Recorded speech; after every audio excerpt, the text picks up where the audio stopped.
নমস্কার বন্ধুরা, গানে গানে রান্নার চ্যানেলে সবাইকে স্বাগত। আপনারা তো মটরশুঁটি দিয়ে অনেক রকম রেসিপি খেয়েছেন, মটরশুঁটি কচুরি খেয়েছেন, মটরশুঁটি দিয়ে অনেকে অনেক রকম রেসিপি বানিয়েছে। আজকের আমি একটা মটরশুঁটির দারুণ স্বাদের হালুয়া বানাবো। তা চলুন বন্ধুরা, খেজুরের গুড় দিয়ে একটা মটরশুঁটির হালুয়া রেসিপি শেয়ার করি আপনাদের সাথে। আর মটরশুঁটি তো শেষের পথে, মটরশুঁটি শেষ হয়ে যাবে, তার আগে কিন্তু আপনারা এই হালুয়া রেসিপিটা একবার হলেও আপনারা বাড়িতে কিন্তু ট্রাই করবেন। তা চলুন কীভাবে বানাচ্ছি সেটা আপনাদের সাথে শেয়ার করি। তার জন্য প্রথমে আমি কিন্তু এখানে দেখুন 500 গ্রাম মটরশুঁটি কিনে এনেছি। এটাকে আমি এখন ছাড়িয়ে নেব। দেখুন একদম মোটা মোটা মটরশুঁটি আমি কিনেছি। তা চলুন মটরশুঁটিগুলো প্রথমে ছাড়াই, আর ছাড়াতে ছাড়াতে আপনাদের একটা ছোট্ট করে গান শোনাবো। এইভাবে কিন্তু মটরশুঁটিগুলো আমি কিন্তু সব ছাড়াবো, আর ছাড়াতে ছাড়াতে ছোটো ছোটো করে একটু একটু করে গান শোনাই। গানে তোমায় বেঁধেছি, সুর দিয়ে যে সেধেছি, ও গানে তোমায় বেঁধেছি, সুর দিয়ে যে সেধেছি, ভালোবাসি এ কথা নয় তো আমার আখি গো, তুমি আমার নয়ন গো, যে নয়নে দেখি গো, আমি সেই নয়নের মনি, স্বপ্ন নিয়ে থাকি,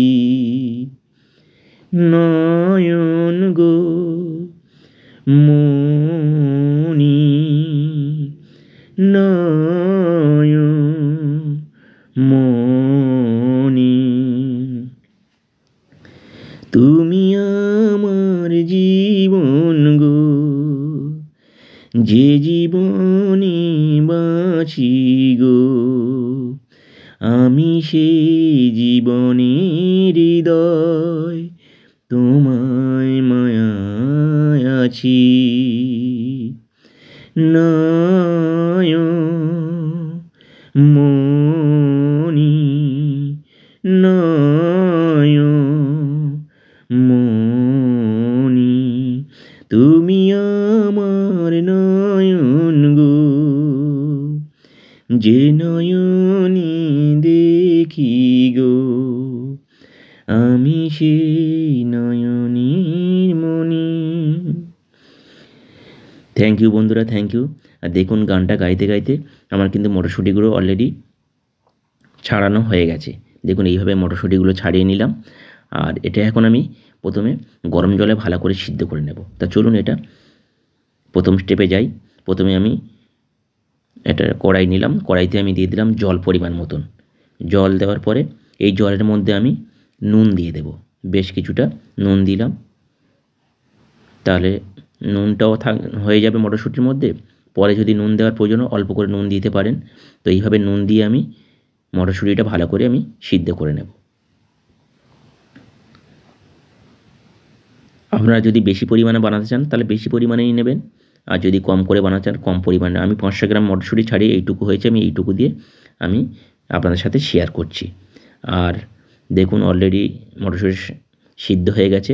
আমি একটা তুলে আপনাদের দেখাচ্ছি, হাত দিয়ে টিপে দেখাবো যে এটা কতটা সিদ্ধ হয়েছে। দেখুন অলরেডি এরকম নরম হতে হবে। আর এই যে সিদ্ধ করার মানে হলো এর কাঁচা ভাবটাও কেটে যাবে। এটা ঠান্ডা করে নেব। ঠান্ডা করে নিয়ে মটরশুঁটিটা আমি একটা মিক্সিতে পেস্ট করে নেব, জাস্ট একটু পেস্ট করে নেব। তার জন্য এখানে আমি মিক্সার নিয়ে নিয়েছি, নিয়ে এখন মিক্সারের মধ্যে আমি মটরশুঁটি ঠান্ডা করে নিয়েছি। আমি নামানোর পরে ঠান্ডা জল দিয়ে এটা কিন্তু একবার ধুয়ে নিয়েছি, তাহলে কালারটা ঠিক থাকার জন্য আমি একবার ঠান্ডা জলের মধ্যে দিয়েছিলাম, দিয়ে ধুয়ে নিয়েছি। এখন চলুন পেস্ট করে নেব। যতটা কম জল দিয়ে পেস্ট করা যায় ততটা ভালো, শুকনো শুকনো যত ড্রাই করে পেস্ট করবেন তত ভালো। দেখুন আমি ড্রাই করে পেস্ট করেছি।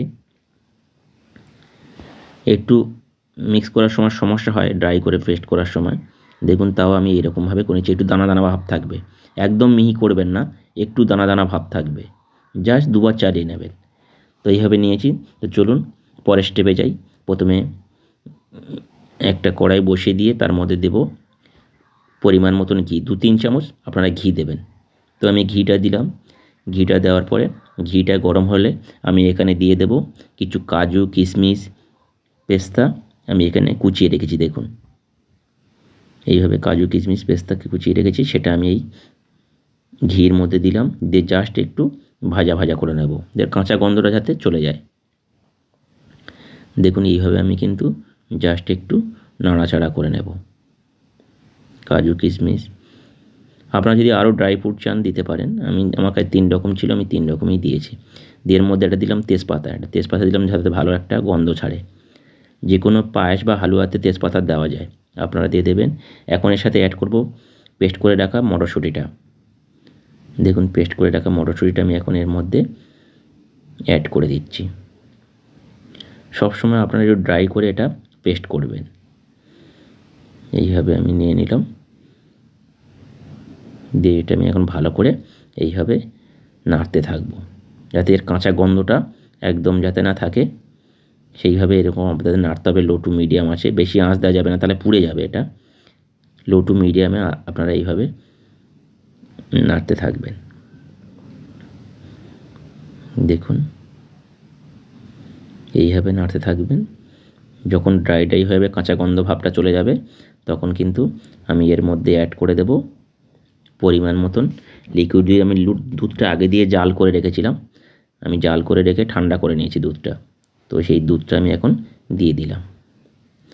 দুধটা দেওয়ার পরে আবারও বেশ কিছুক্ষণ এইভাবে নাড়াচাড়া করে নেব। মটরশুঁটির ডালা ভাবটা তাহলে কেটে যাবে। দেখুন এইভাবে আমি নাড়াচাড়া করে নিলাম। আবারও এর মধ্যে আমি অ্যাড করব এখন দেখুন 10 টাকা দামের পাউডার দুধ আমি এখানে, তাহলে আরও কিন্তু খেতে দারুণ লাগে। আপনারা চাইলে এখানে খোয়া ক্ষীরও ব্যবহার করতে পারেন। খোয়া ক্ষীরের পরিবর্তে আমি গুঁড়ো দুধ দিলাম, লিকুইড দুধ দিলাম। আর দিয়ে দেবো খাজুরের গুড়, পরিমাণ মতন এখানে খাজুরের গুড় দেবেন। যেমন মিষ্টি খাবেন সেই পরিমাণে আপনারা কিন্তু খাজুরের গুড়টা দেবেন, তাহলে কিন্তু আরও দারুণ লাগে খেতে। খাজুরের গুড়টা আমার কাছে কম ছিল, তাই আমি লাস্টে একটু চিনি দেবো এখানে। একটু মিষ্টি মিষ্টি হলে তবে খেতে ভালো লাগে। দেখুন একটু আমি চিনি দিয়ে দিলাম, যেহেতু খাজুরের গুড়টা আমার কাছে কম ছিল বলে। চিনি দিয়ে আমি এখন এটা ভালো করে এখন নাড়তে থাকবো। যতটা ড্রাই করবো তত ভালো। দেখুন এরকম ড্রাই হয়ে আসবে আর দারুণ একটা কিন্তু গন্ধ ছাড়বে। দেখুন এরকম হয়ে আসছে। আমি কিন্তু এখন এর মধ্যে দেবো এলাচের গুঁড়ো দেবো। আর আমি চিনি অল্প করে একটু লবণ দিয়েছিলাম, লবণটা কোনো কারণে স্কিপ হয়ে গেছে। মিষ্টি দিয়ে একটু লবণ দিলে খেতে কিন্তু ভালো লাগে। এখন এলাচের গুঁড়ো দিয়ে এইভাবে আবার একটু নাড়াচাড়া করে নেব। আর বন্ধুরা, কেমন লাগলো এই মটরশুঁটির হালুয়াটা আপনারা কিন্তু আমাকে কমেন্টের মাধ্যমে জানাবেন। আর নতুন বন্ধু হয়ে থাকলে প্লিজ চ্যানেলটা সাবস্ক্রাইব করে পাশে থেকে যাবেন। অবশ্যই করে পাশে থাকা বেল আইকনটা প্রেস করে দেবেন, তাহলে আমি যখন নতুন নতুন রেসিপি দেবো সবার প্রথমে কিন্তু নোটিফিকেশান আপনার কাছে যাবে, আপনারা কিন্তু দেখতে পাবেন। আর আমার রেসিপিগুলো কেমন লাগছে আপনারা সেটা বন্ধুদের কাছে শেয়ার করবেন আর কমেন্টের মাধ্যমে জানাবেন। চলুন এখন সার্ভ করে আপনাদের সাথে শেয়ার করি। দেখুন এইরকমই হবে। খেতে কিন্তু অসাধারণ হয়েছিল। আমি নিজে বলছি, আমি রেসিপিটা বানিয়েছি বলে বলছি না, এটা একদম নতুন রেসিপি। আর খেতে কিন্তু অসাধারণ হয়েছিল। আপনারা একবার হলেও ট্রাই করবেন বাড়িতে, তারপরে আপনারা আমাকে জানাবেন। একটা অন্য স্বাদের হয়েছিল এই মটরশুঁটির হালুয়াটা। দেখুন কি দারুণ। তো কেমন লাগলো আপনারা সেটা কিন্তু কমেন্টের মাধ্যমে জানাবেন। তাহলে আজকের মতন বিদায় নিই। সবাই ভালো থাকবেন, সুস্থ থাকবেন। এখন ওপর থেকে আমি কয়েকটা কাজু বাদাম দিয়ে ডেকোরেশন করে দেব। আর দেখতে কিন্তু একদম ফাটাফাটি হয়েছে। আর যেহেতু এলাচের গুঁড়ো দেওয়া আছে, তাতে দারুণ একটা গন্ধ ছাড়ে কিন্তু যখন এইভাবে সার্ভ করবেন।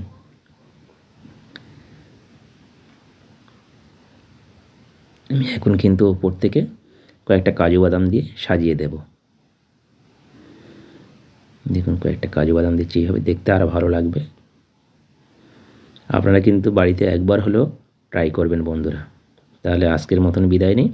সবাই ভালো থাকবেন, সুস্থ থাকবেন। Bye bye, tata. আর এতক্ষণ আমার সাথে থাকার জন্য সবাইকে অসংখ্য ধন্যবাদ।